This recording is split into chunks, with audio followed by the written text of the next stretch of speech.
What is up, everybody, and welcome back to another video. In today's video, we are going to be discussing the Detroit Lions defense heading into the 2020 NFL season and why I believe Matt Patricia's scheme will work in 2020. Let's get it started.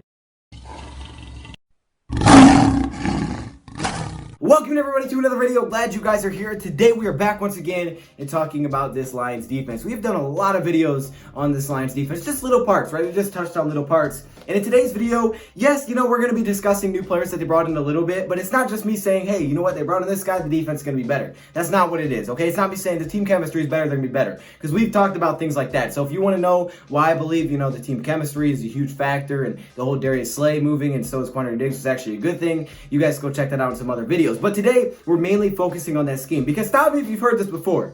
Matt Patricia's scheme does not work. Any variation of that. Matt Patricia, he needs to blitz more. Matt Patricia needs to change his scheme. Matt Patricia needs to do something completely different. We can't run Patricia's scheme and be successful. A lot of variations of that. And then there's little things off that, like, oh, we need more pass rushers. This roster is not good enough. Things like that. You just hear all this little stuff. The Lions are treading water. They didn't actually improve this offseason. It was a boring free agency and draft. But in reality, I disagree with almost all of those things. Now, I get it if you say, hey, they need more pass rushers, whatever. I completely get that. But in terms of scheme, which we're focusing on today, I disagree with the people that believe that Matt Patricia's scheme won't work. And I'm going to explain that today. And we're going to look kind of detailed at this one. So I'm going to try to talk a little bit slower and not get too crazy. But, there are some numbers that we're going to start off with. So I'll try to talk slow because I know I do talk kind of fast. And that probably confuses some people. So I'm going to talk slow to start this thing off. But we're going to run into some numbers, okay? Because Matt Patricia has done something with the scheme. And, some people like it, but for the most part, people don't like it. And that's because there was no results last season. The Lions defense was not good. And if you're doing something and it's not working, everybody's going to look at that and saying, hey, you need to change that. Okay? Because it's like, dude, the results weren't there. Change it, do something else. When in reality, I think it's more of, hey, the Lions need to get the guys that can do what he's trying to do defensively. And that's what they did this offseason. We'll talk about that later, okay? But the main focus today is Matt Patricia's scheme. Matt Patricia's scheme is known for two things. One, playing the most man-to-man and not bringing a lot of players to the quarterback. The Detroit Lions last season played more man-to-man than any team in the NFL.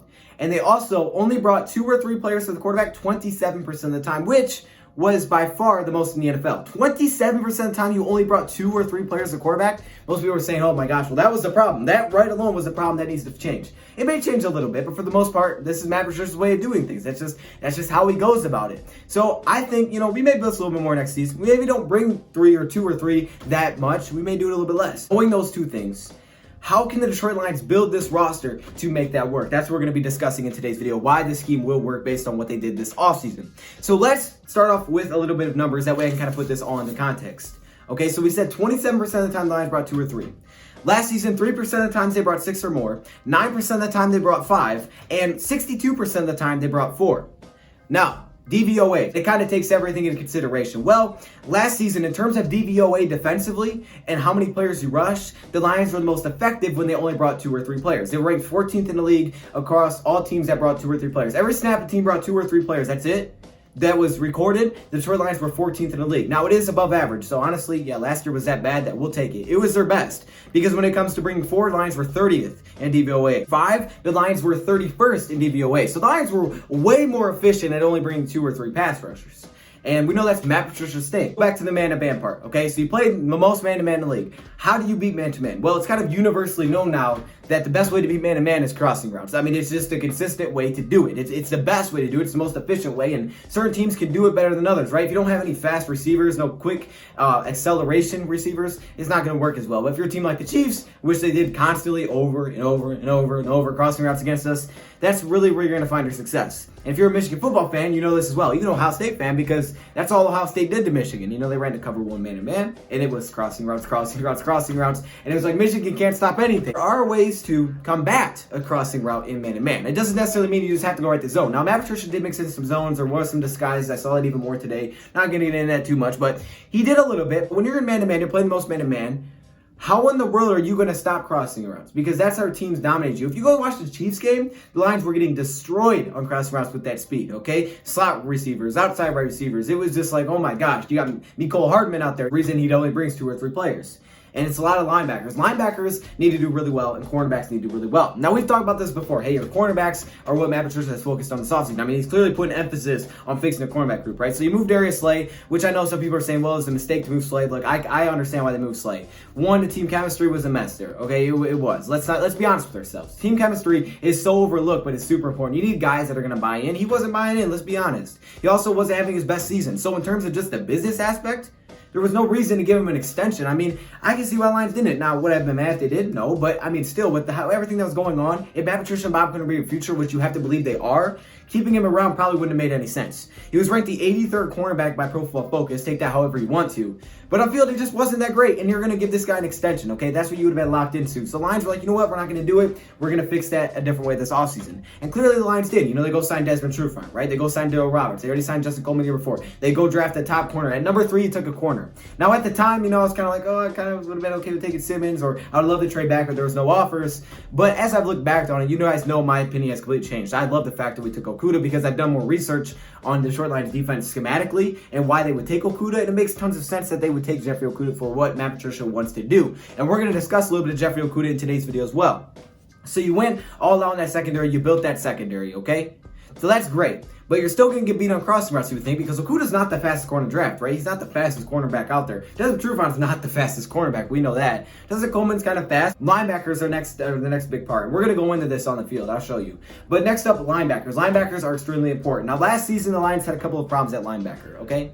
One of them were Jarrad Davis. Now, Jarrad Davis, we've said it before, Jarrad Davis was not drafted in Matt Patricia's scheme. He's also not drafted as a coverage linebacker. And in coverage, he has struggled. You can see it. The dude looks lost on the field a lot of times. In man-to-man or zone, the guy just doesn't seem to know where he's at. He makes a lot of wrong decisions and leaves a lot of guys wide open. See, for the linebackers in Matt Patricia's scheme, if you're not blitzing and you're the 2 over the middle linebackers, your job is to take away those cross routes because teams are going to try to attack it.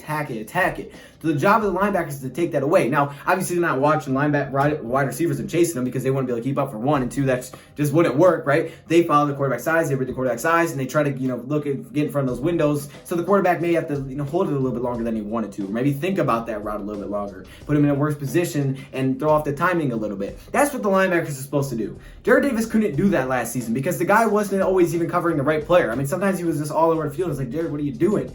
And that's never been Jarrad's strong suit, so we can't just go off on Jarrad Davis because he wasn't even drafted for that. So what do the Lions do this offseason? Well, they go bring in Jamie Collins, who's known for pass coverage. And we've already heard in camp that the guy looks like an optical illusion out there because he's just knocking all these passes down. It's like, dude, how does his arms don't even look that long. How is he doing that? Because that's what he does. That's what Jamie Collins has done. And when he's in the inside, he's way more efficient than he is when he's on the outside. So he's going to play a lot on the inside. Jelani Tabai got much better coverage. We've even seen that in training camp already. He picked off Stafford on the slant. So you got these guys, the linebackers, that understand coverage a lot more. I think it could move Jarrad Davis to more potential on the outside and bring the pressure, but he'll blitz, still mix in the inside, and that's okay. He's just not a guy that you want there for coverage consistently. The great thing is that Jamie Collins and Tabai can both get the quarterback. Tabai needs work, but Jamie Collins, he led the Patriots in sacks last year. The guy can get to the quarterback and drop in coverage. That's why he was such a big addition. That's why we paid him so much money, because he does all that. So anybody that thinks we overpaid him, you're crazy. We needed to give him that kind of money. All the things that you need your cornerbacks to be able to do. All right, you need to be able to align with a receiver to take away the crossing route, but not give up a fade.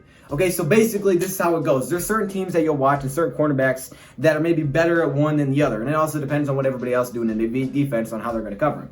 But a lot of guys, they can't line up straight up with the receiver. A lot of guys have to give him, a little bit of an advantage one way or the other and try to take something away. For Michigan, we had a couple of guys last season that would line straight up across receiver. They would get attacked to the fade route and they would get destroyed, especially for Ohio State. We had a touchdown given up on that. Still give up, a quick little slant, like a quick little one-cut boom. We saw that Slay. I saw Slay give up one of those. If it's a one snap, one move and he's open, that's a problem. So you need your cornerbacks to get in press, be physical at the line of scrimmage, which we've seen out of Amani, we've seen out of Coleman, we've seen out of Okudah in college. They need to be able to get physical, get up there and press coverage. To have that recovery speed. You don't have to be the fastest corner, you have to be able to do both.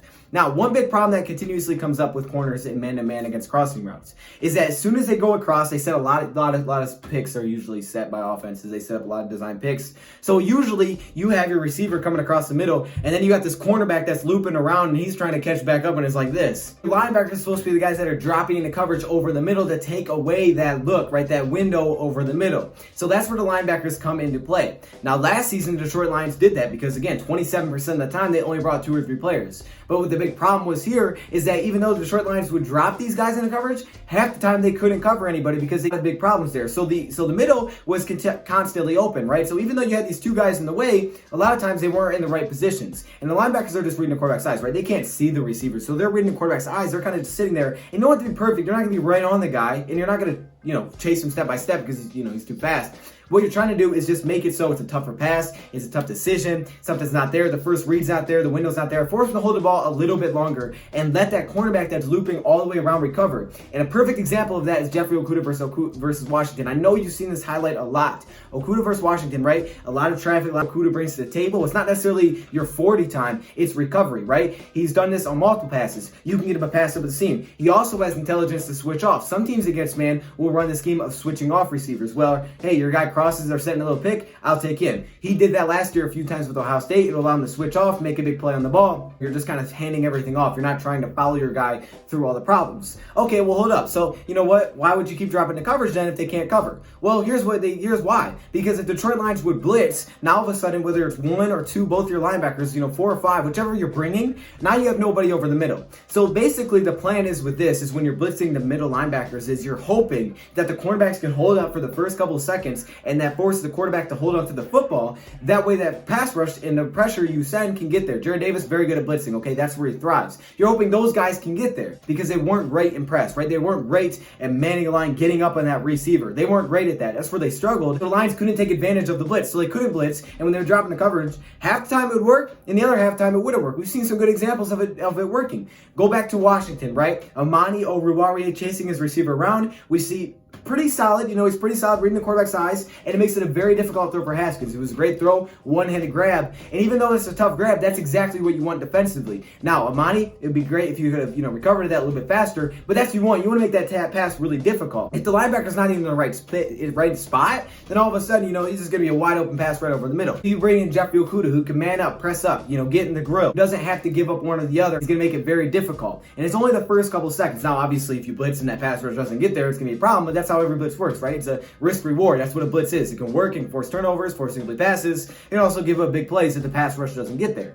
So that's what the Lions did. So at the linebacker position, right, you bring in Jamie Collins, the guy that can cover over the middle. That's what he does. We've heard in training camp he looks like an optical illusion. He's knocking all these passes down. His arms don't even look that long because that's what he does where he thrives. We've seen Jelani Tavai continue to get better. We saw it last year. Great job. This is kind of another good example. Interception versus Tampa Bay, right? He's sitting over the middle, makes an interception. That's his job. We've seen it in training camp. Picks off Stafford. That's his job, sitting over the middle, making those plays. We didn't have linebackers that could do that. We didn't have cornerbacks that could take away the first second. It's the quarterback to hold on to the football. So you can't blitz, you can't consistently drop into coverage because you don't know what you're going to get out of your defense. That was the big problem with the Detroit Lions last season. Now you may be saying, well, hold up. Okudah's not that fast, right? Okudah's not the fastest cornerback. Desmond Trufant's definitely not the fastest cornerback. So how in the world is this going to work? Well, here's the thing. You don't need to be fastest. You need to be able to win right off the snap, all right? You need to be able to get good position and knock that ball away. You need to have great ball skills, which we'll get to in a second. And you need to have that recovery speed to get back into the play after he comes out from the other side. It works for basically every underneath route. We've seen tons of different little examples of this.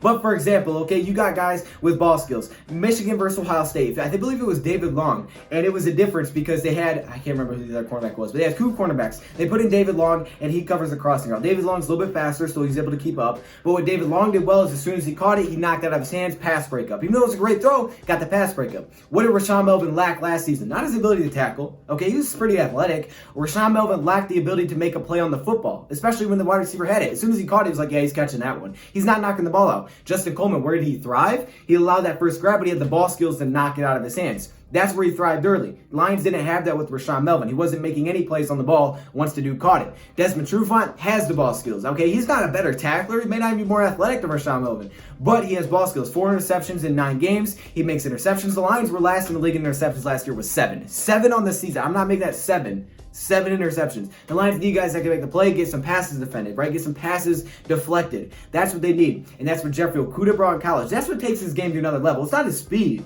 It's when you watch Jeffrey Okudah, that recovery. It's how he fits into the scheme really well. So I see a guy like Jeffrey Okudah's fine. Desmond Trufant will be good. And Justin Coleman. Now you have those linebackers that can take that away, right? Can at least be a little bit more consistent. It's not going to work every time. They're going to be more consistent. Reading the quarterback's eyes, making plays over the middle, forcing the quarterback maybe think twice, maybe make a bad decision, things like that. That's what what you want. And that can allow you to blitz more if your cornerbacks can take away that first couple of seconds, because now that pass rush can get there. The pass rush has no time to get there. There's no point of even rushing anyways. You're just allowing huge plays. The Lions were not efficient, we've seen by the numbers, when they brought 4 or more players. So Lions are dropping 3 because Matt Patricia is going off numbers saying, hey, when I bring more than 4, most time it's not working. So I'm not going to bring them. I'm just going to hope that these linebackers can hold down job, continue to give them some experience. And the Amani thrown in there, and they're just kind of letting everybody, get opportunities late at the end of the season. And that was the big problem. And that's what the Lions made huge upgrades at this offseason, the cornerback and the linebacker position. And that's why those 2 moves are so important. Now, there's a lot that goes into it, but against the run, right? The Lions were 8th in rushing yards per attempt allowed. That was good. They were top 10. The Lions defense, has a lot more things to work on. But this is just a part 1 to why I believe this scheme will work. Because that's something the Lions did that a lot of people aren't talking about. That's what Jeffrey Okudah has in his game that people don't really bring up too much. That's what Desmond Trufant brings that a lot of people don't bring up. And the linebacker group is going to be so important. And that's why Jamie Collins was paid $30 million, because not only can he drop into coverage and, watch the quarterback's size and make some passes deflection and, force some bad decisions, he can also blitz. So it's not like, hey, you know what, Jamie, I'd love to have you out there, but I can't blitz you because you can't be the quarterback. No, he led the team in sacks last year for New England. That's what's great. That's why you gave him $30 million. That could allow Jared Davis to be more of a pass rusher, where he thrives, instead of putting him in so many pass coverage situations. That's why he graded out with the best when he wasn't on there passing downs. It's no coincidence that when you stopped putting him out there on passing downs, the guy got better. That's because he's not great in coverage. He was never drafted for that. It's not his fault. He just wasn't. He was drafted to be a run stopper out of Florida in 2017. We are trying to use him like a coverage guy, which he's not. That's why the Lions bring in Ragland. That's why they bring in, Tavai. That's why they bring in Jamie Collins, because these guys can help cover. And then Detroit Lions, yes, they need these secondary guys. I know I hear some people, we don't need all these corners. You need all the corners. The Lions played the 4th most dime of any team in the NFL last season. They need these corners. They need the 3 safeties. Will Harris needs to step into a big role. Jaron Kearse the same when he comes back from the suspension. You need all these secondary guys, and you need the good coverage linebackers. That's part 1 of why I believe the Detroit Lions defensive scheme will work in 2020. If you guys want to see part 2, make sure you let me know. Thank you, Brad, for watching, and I'm out.